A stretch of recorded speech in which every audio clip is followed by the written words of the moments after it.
I'm in LA with Ray. Hey. And this is questions for celebrities that nobody knew you needed answered. Are there celebrities here?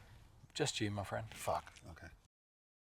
Well, I'm an amateur team member for Three-Legged Thing. Well, yeah, you're a bit more than that. I mean, I love this stuff. We've got a day lined up, haven't we, soon in July? You're coming over to visit. Yeah, I'm looking forward to it. That's going to be amazing. Jimmy Cheng's really excited about that as well. Meet a photography hero of mine. That'll be cool. Yeah, I'm really looking forward to it. Any excuse to be in London. As long as you don't ask me any questions about actual photography, it won't matter. Oh, I know better than that. Yeah, because I know way less than anybody else now. No, I'll ask you what goes under the camera. Yeah. But not, Oh, here come some dogs. So random questions, right? I've got some questions. Okay. I told some people that we were coming out. Well, I say you live here. I told some people I was coming out and I was going to hang out with you, and some people were like, you've got to ask him some questions, and I wrote them down. Okay. But they're all shit, so I'm not asking you any of those. Oh, you should ask. Come on, they're going to be pissed off. Yeah, good. No. My friends, nobody likes them anyway. Wow. How did you come up with the voice for Rocky? It was character driven. It wasn't really about playing the voice. It was about playing the character. And what I felt the book was telling me about the character was this is, an engineer, and based on every engineer I've ever known. He's a geek. Kind of, yeah, but like gets excited about stuff, doesn't have a lot of time for extra words, that sort of thing. And is very practical. And then obviously this is a character that has great emotional depth. I mean, he's hung out alone in this spacecraft. Everybody that he knew died. And he was on his own for 48 years or something, Yeah, it's madness, actually. Because he's 650 years old or something stupid, isn't he? Yeah. They have a better dental plan than we do. But it was, I always say, play the character, don't play the voice.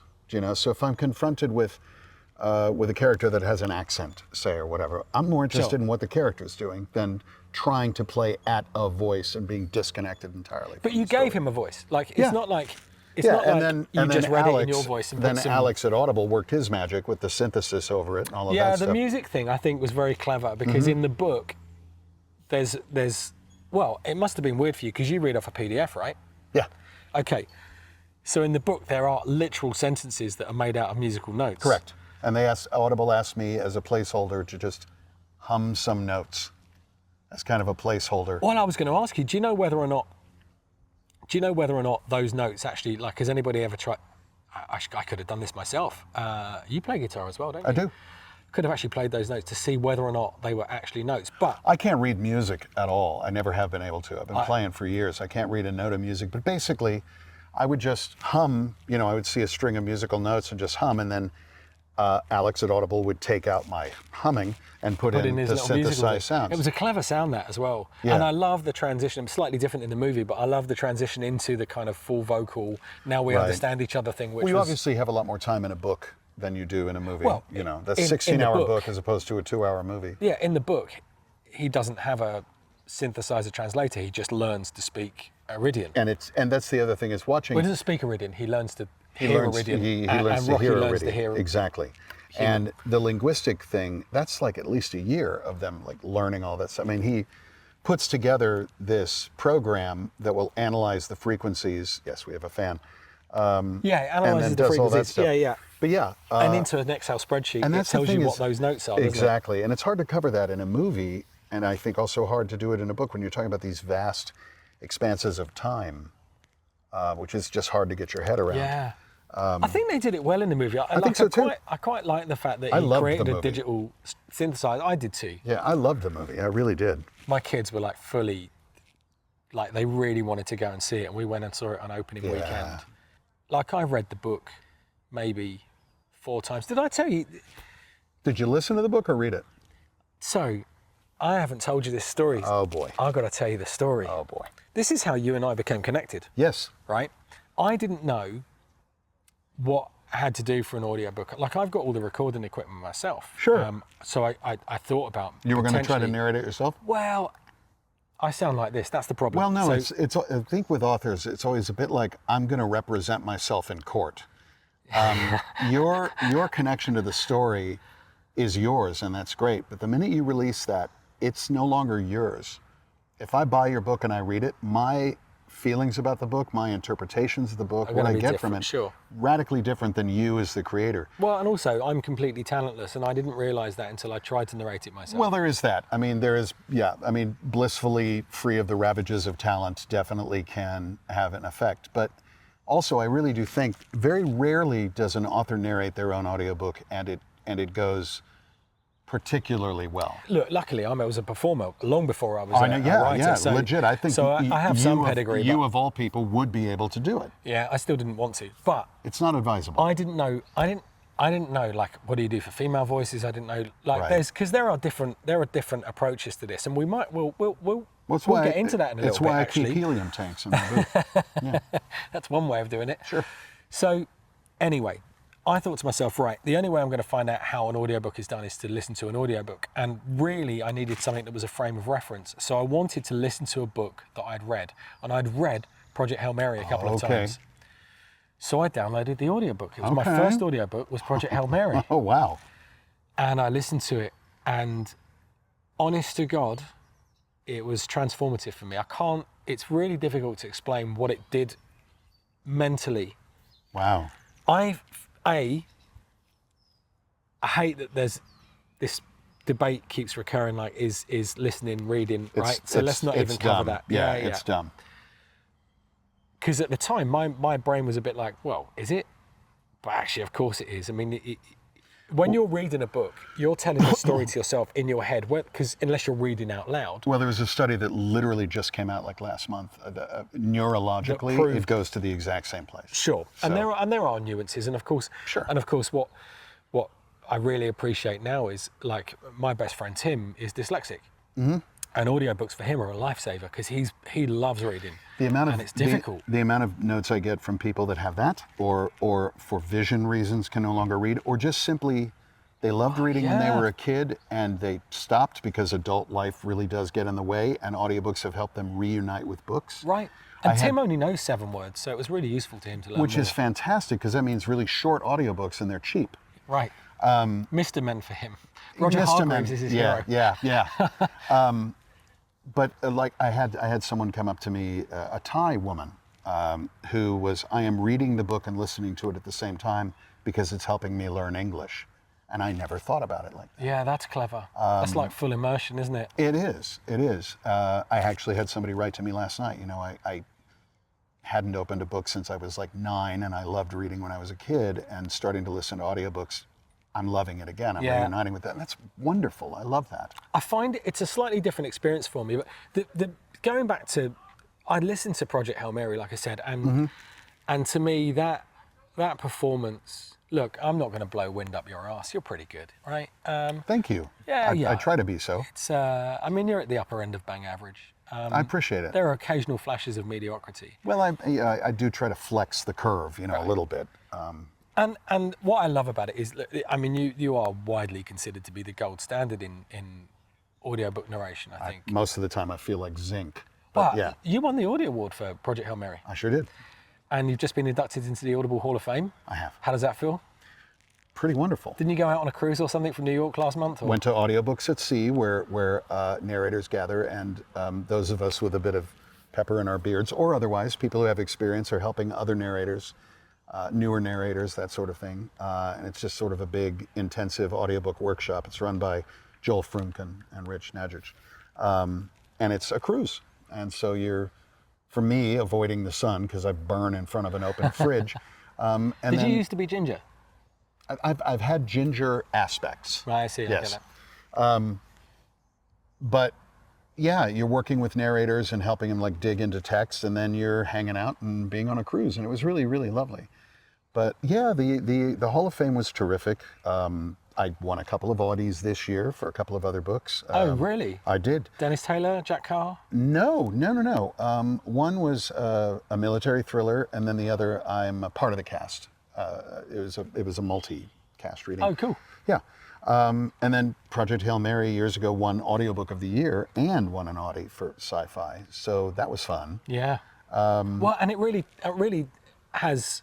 I mean, look, it's not like you didn't have a glittering career already. You know, Dark Side in Zack Snyder's movies and whatever. Justice League, yeah. Rebel Moon. almost famous. Like, it's not like you haven't had a decent career.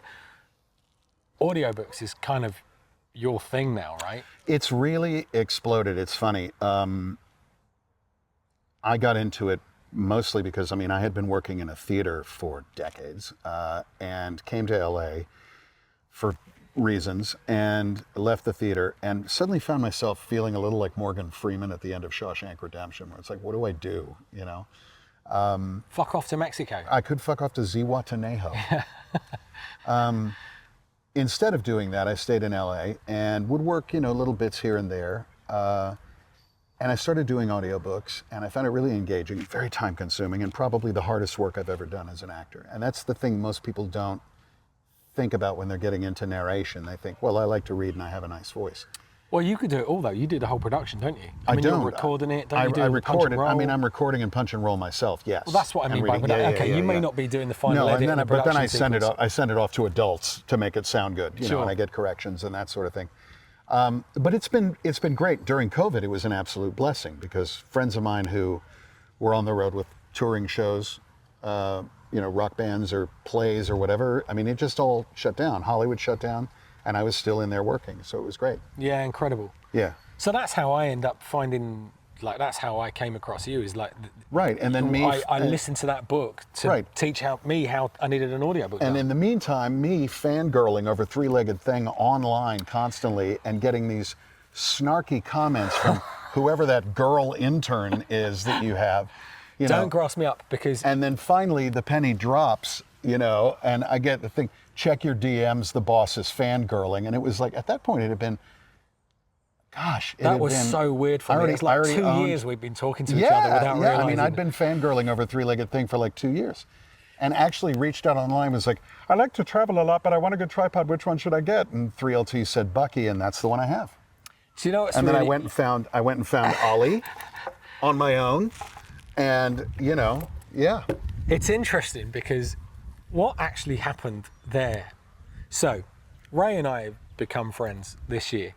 I wouldn't go that far, but sure. Ray's my best friend, and he's not aware of it yet. Yeah, we're getting married in August. Yeah. Yeah. What basically happened was I had a few conversations. So, two next door neighbours, Tim, my best friend. Yeah. I moved in next door to him in Bedford in 2005, and we became really good friends. Cool. And then when I moved to Stanek in 2021, just like 10 days after Rogue came out, actually, I met the neighbours, and Mark was my neighbour in Stanek, and both Tim and Mark are readers, they're book lovers. Oh, that's great. And the same sort of books. And we were all, there's like a round table conversation, like I was chatting to Tim one day and chatting to Mark the next. Yeah. About different books that we're reading. We pass tips to each other and things like that. And Mark said to me, you know, I've started to download books based on narrator. And I went, yeah, me too. And both of us had downloaded different books that you'd done. Oh, wow. And he was telling me about We Are Legion. And I was like, oh, this is where I need to go. Because I'd downloaded the Terminal List because I'd watched it on... Yeah. I'd watched it on Prime. Right. The first season. And I thought, I need to listen to this as a book because that's right up my street as well. Yeah. Anyway, we were talking about you. And he said, like, you know, you got to try the Bobbyverse series. And I was talking to Tim about that as well. And suddenly, you know how these devices, they just listen to you, right? They just, there's something a bit scary about that. And suddenly you start appearing on my Threads feed. And so I just pinged you a message. I never do this, right? This is ultimate fangirl. And I just sent you a message going, look, I'm a really big fan. And I've started buying books just because you narrate them, right? And I just wanted to say thank you so much. Did I reply? No. I didn't expect you to. Like, I really do try to reply with at least a thank you, and I'm sorry that I didn't. This was the one that you actually ended up replying to. So you did reply, is the answer, but not because of that. Because then what happened the next day, I was in Nuremberg at the Weir show, because I'm now designing stuff for people with firearms. Just complete random how that's ended up happening. But I was out at the Weir show in Nuremberg with Lenihan, she'd come out for her birthday. I remember this, yes. I apologize, Leanne, for monopolizing his time. That was the first time we talked. And it was late in the conversation where you're like, I'm it's here Leanne's for birthday, someone's actually, yeah. birthday. Yeah. And I'm like, dude, what are you doing? I didn't get in too much trouble for that. That's good. She Apologies, understands, Leanne. And no, she's massively supportive of me. She's been amazing. But she came out to Nuremberg, and suddenly I saw you reply to a comment, and I thought, what have I posted up you could have replied to? And it wasn't me, it was Three-Legged Thing. Oh. And I'd put up a picture of the Airhead Raptor, which isn't out yet, and the Jason tripod, which isn't out yet, at the range in Barnwell where we were shooting. And I suddenly saw, and I was like, with the Ray Porter, and I was like, the thing is, I didn't realise it was the Ray Porter, even though your name on socials is the Ray Porter. I mean, I really am that. To eliminate any, And at that point, I was like, no, all these pennies dropped, and no fucking way. I've been taking the piss out of you for 2 years on social media. So I had for my birthday, my partner Michelle had given me the Toxic backpack. Yeah, the Valkyrie. The Valkyrie. And I stowed all my gear in it, and we went for a walk in the high wheeled and went way off piste and started tromping through, just looking for place. Came to this red mud like creek. She sprang across it like a gazelle. I tried, ended up pitching over on my back, fully submerging. This is before Christmas, wasn't it? Yeah, fully submerging the backpack, all my gear, everything, and I'm stuck. It's like quicksand. So I get out. And I'm like, oh, my camera gear is cooked, right? Because it was dripping like treacly mud. And I unzip the backpack, and everything inside was absolutely pristine. No moisture had gotten in, nothing. It was phenomenal. So I took a photo of myself covered in mud from stem to stern. You were covered. And I was, and posted it up to, and tagged Three-Legged Thing, and the comment from Three-Legged Thing was, Ray had a Vindaloo. It did look like he'd shat himself. And I was in my defense. And I was like, I like this company a lot, but what the fuck?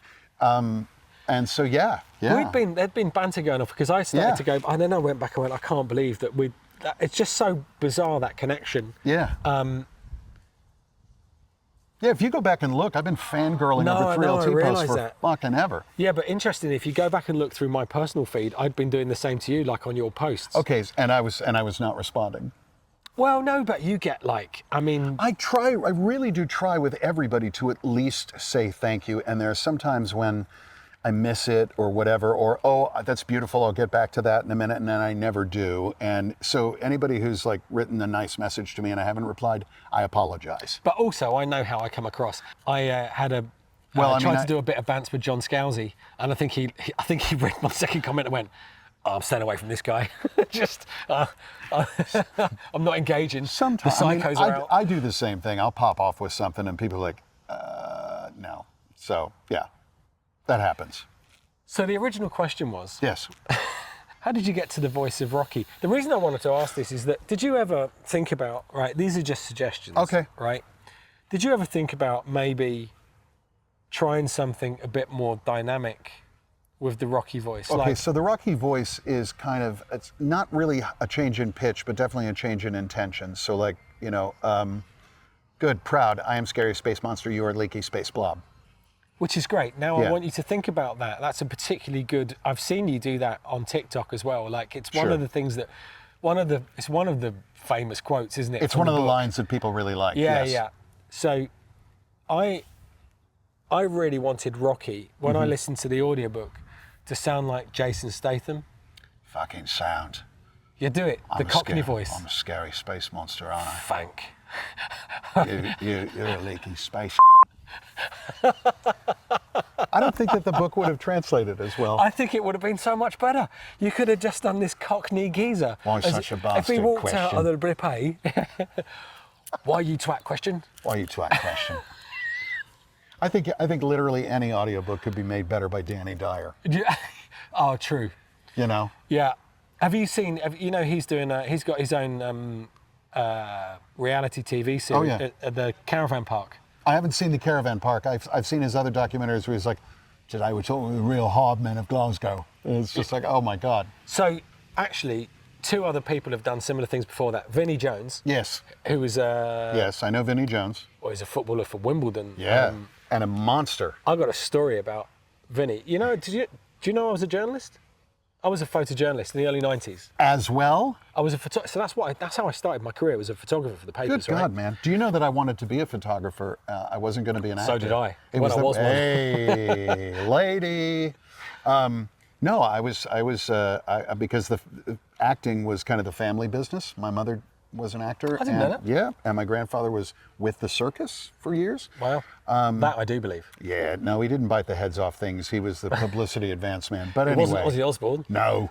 But anyhow, I was like, yeah, acting, schmacking, whatever. I want to be a photojournalist. And then I went and saw a production of a George Bernard Shaw play and was like, no, I think I really want to do that.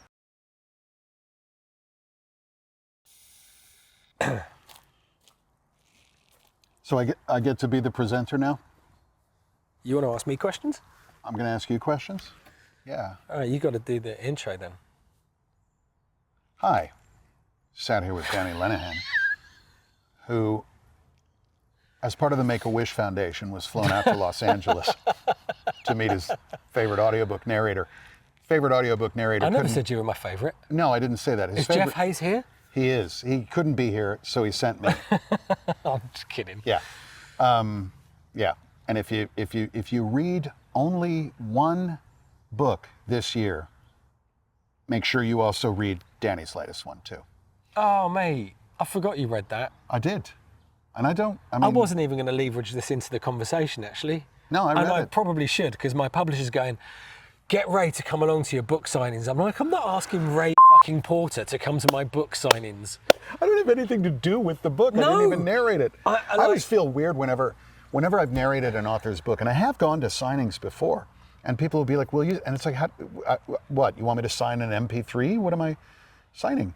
It always feels strange to put my name in a book, I'm happy to do it, of course. No, and my publisher's lovely. they're a small indie publisher, and they were excited when you said you were going to do a blurb for my book. Oh, I was happy to. The thing is, like, as you can imagine, I get a lot of authors, who are like, hey, I've written this thing. And we had been talking a little bit, and you said, I'm also an author. And I will be completely honest, full disclosure, when I heard that, I was like, oh God, oh God, oh God, please let it be good, please let it be good. Oh no, and when you said to me, send me the book, I was like, no. Then you sent it, and I started in on the first chapter going, okay, all right, don't suck. And it didn't, and it was really good, and I really liked it. And then I read the rest of it, which I don't do usually. And I really, really liked the book. Well, you texted me like 4 hours later and went, so I'm on chapter 16, and I was like, what? Well, I read quickly, yeah. But it was great. And then you asked me to do a blurb, which is the first blurb I've ever done. I can't believe that. Do you know? And no I word of shat myself asking. I was like, oh mate, no, can I ask you to put something on the front cover? I was thinking you were going to go, I am Ray Porter. Yeah, right.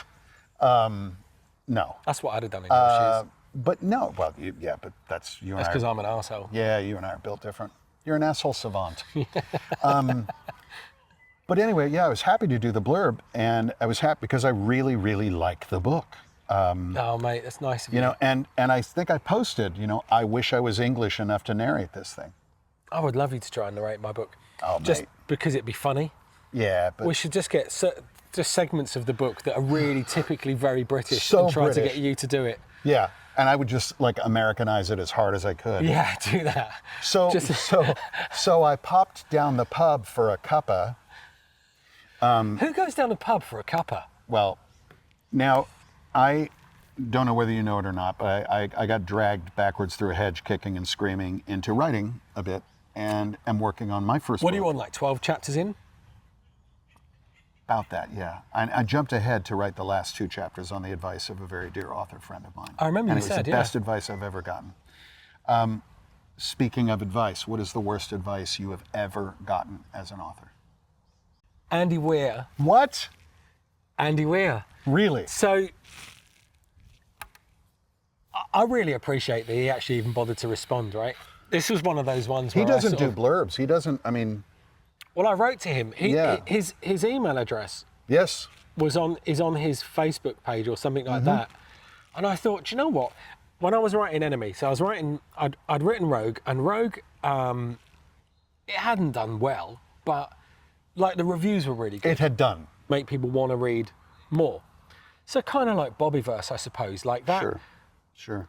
Doesn't really end, does it? No, it doesn't. The book ends, but also the story Andy, doesn't. Andy famously has said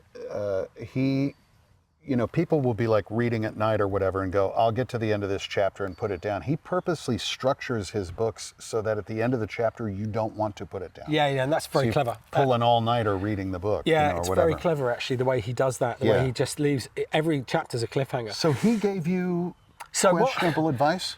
He's big into his physics, Andy, right? And I love the idea of it, but I don't have the level of intelligence or sort of mental scrutiny to really figure this stuff out. I did a lot of research. Bit like me with cricket. Yeah, go ahead.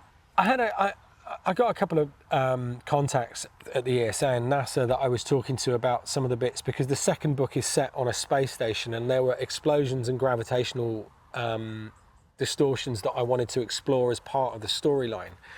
And I found these connections a bit later that I got to ask them, and I didn't really know how to, I started to Google, what happens if I set off a bomb in space? Right. And it suddenly occurred to me, that's not a great internet history to be having, right? So you're probably on a list. Yeah, somewhere. That's like how do you make a bomb? And I was like, these are the things I was sort of Googling. This is not. Yeah, I know. Well, this is the point. So I wrote to Andy and I said, look, I need to have some authenticity about what I'm writing. I don't need to have all the details and stuff like that. It's a bit like when I'm designing products. I've got to understand what it is I'm designing for. I can't just design something because there's no authenticity behind it, right? Right. And with the book, I wanted it to be the same. I needed to understand the why and the how, so that when an explosion goes off inside an area that's decompressing into a vacuum, I had some sort of understanding of what the physics would produce. Absolutely. And so I wrote to Andy Weir, arrogance that, Andy, so I'm writing my second book. Obviously, when I write in Jason Statham's voice. Andy, I'm writing this book. How do you research explosions? I sound more like Paul Rudd in Forgetting Sarah Marshall. A bit, Are you from London? No, I just said to him, how do you research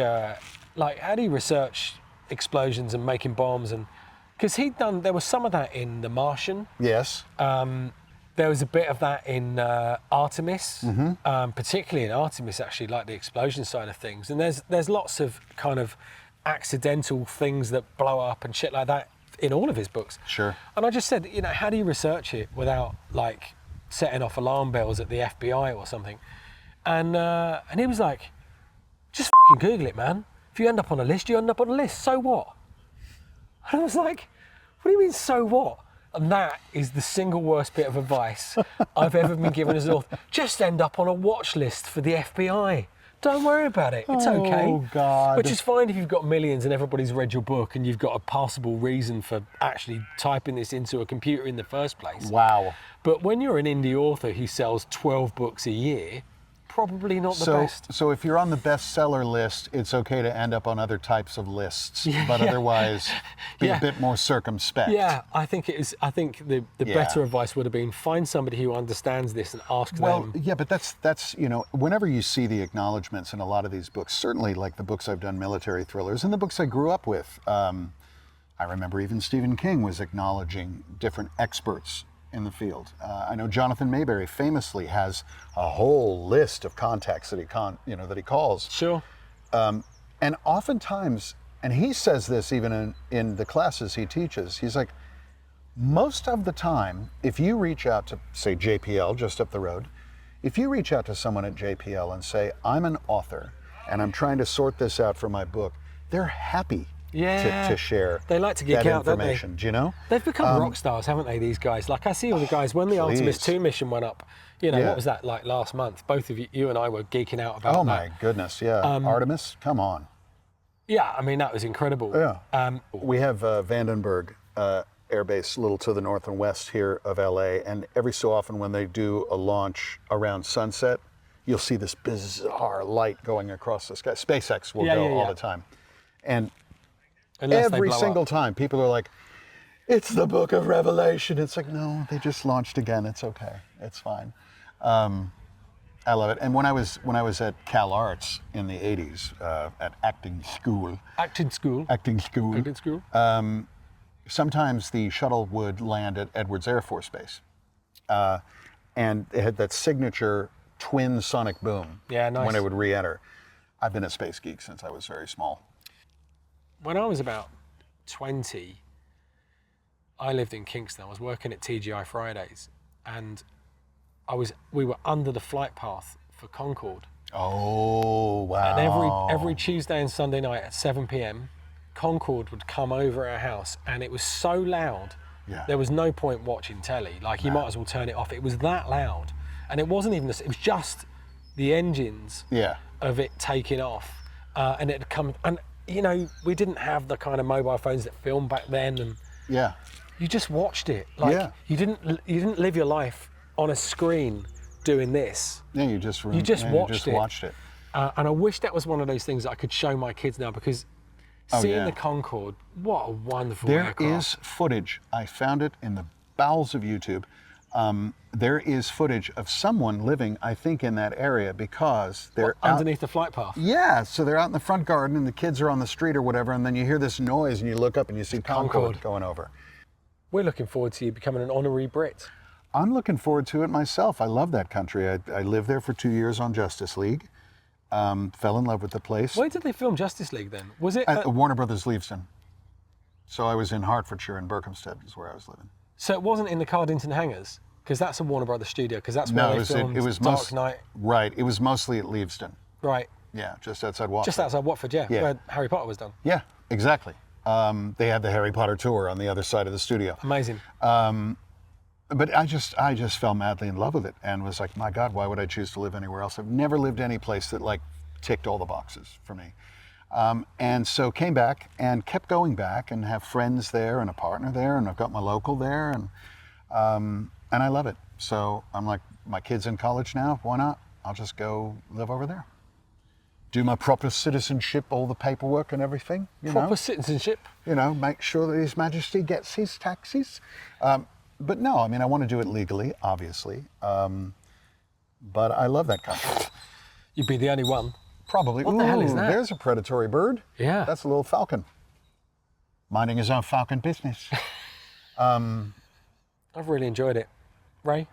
Pleasure, mate, always. Legend. Hey, bro.